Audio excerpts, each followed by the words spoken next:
ఈ పెళ్లి తర్వాత నీ జీవితంలో మిగిలేదంటే నీకు తెలుసా?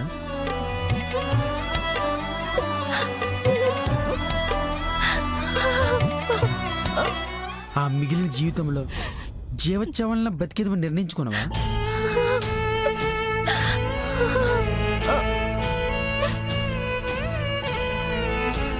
ఏట్లిచ్చమమ్మా, ఏటి మాట్లాడుకుంటున్నావు? మౌనంగా ఉన్నావంతే విహారబాబుకి శాస్త్రంకి అర్ధంగీకారం చెప్పినట్టేనా నువ్వు? విహారబాబు మీద నువ్వు పెంచుకునే ఇష్టాన్ని అభిమానాన్ని నువ్వు చంపేసుకున్నావా?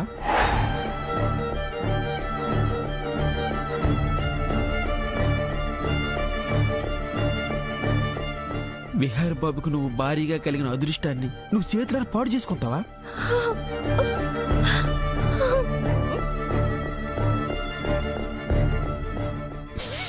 ఇంకో గంటలో పెళ్లి.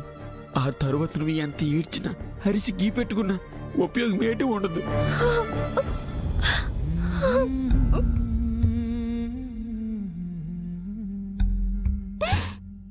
నువ్వేటి చెయ్యాలన్నా ఇప్పుడే ఇదే సమయం.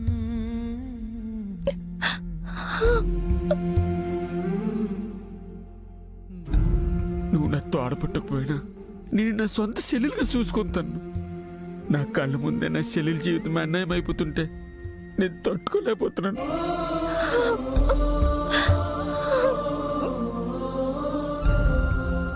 నువ్వేటమ్మా బెల్లం కొట్టిన రాయలకు అలాగే ఉన్నావు? నిన్నే లక్ష్మమ్మా జరమట్లేదా?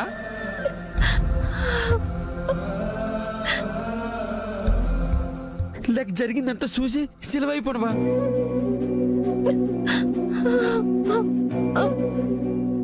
నువ్వు ప్రతిఘటించాల్సిన సమయం ఇదేనమ్మా. పోని విహారబాబుకి ఆయనంటే ఇష్టమని నిజం చెప్పలేకపోనువా?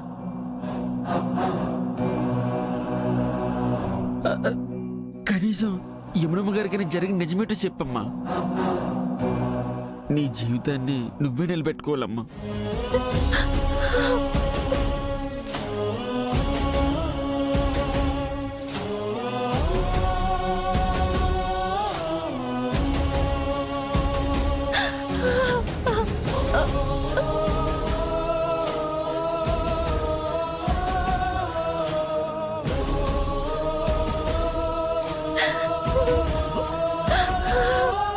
నీ గుండెల్లో బాధ ఎంతుందో నీ కన్నీళ్ళు చూస్తేనే తెలుస్తుంది.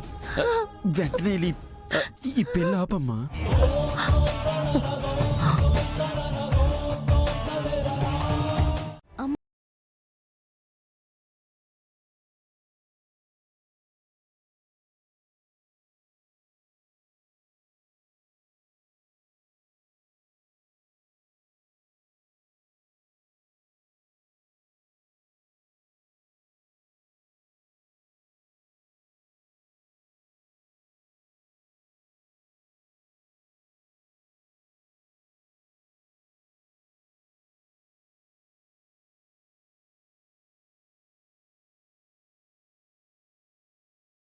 దిష్టి తీస్తే అరిగిపోద్దా కరిగిపోద్దా?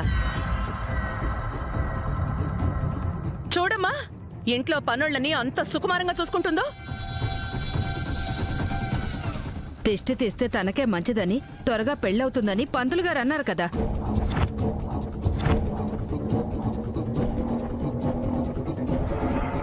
ఇప్పుడు సమస్య ఏంటి? పనోళ్ళని పనోళ్ళగా చూడాలి కానీ నెత్తిన పెట్టుకోకూడదు. అత్తయ్య, ఇది చిన్న పనే కదా, ఈ పనైనా చేయని పెడతానండి. తనకిలా దిష్టి తీయడం ఇష్టం లేదేమో. ఎందుకు తనని బలవంతం చేయడం? బావా, దిష్టి తీయడం లాంటివి ఇంటి పని మనుషులే తీయాలి. అందులోనూ పెళ్లి కాని అమ్మాయి చేత దిష్టి తీయిస్తే మనకి మంచిది, తనకి మంచిదని పంతులు గారు చెప్పారు కదా. ఇంట్లో పెళ్లి కాని పని మనిషి తనే కదా ఉంది.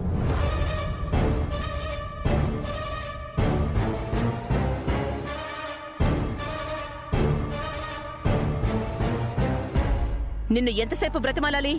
రా, వచ్చి దిష్టి తీ. వెళ్ళు లక్ష్మి.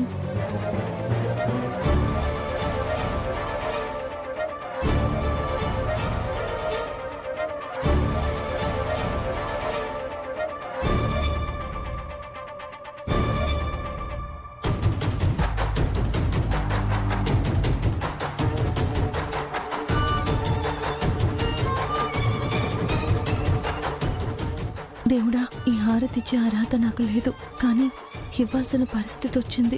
ఇందులో ఏ పాపం ఉన్నా నాకే తగలాలి. విహారీ బాబు సహస్రమ్మ గారులకి దిష్టి పోవాలి.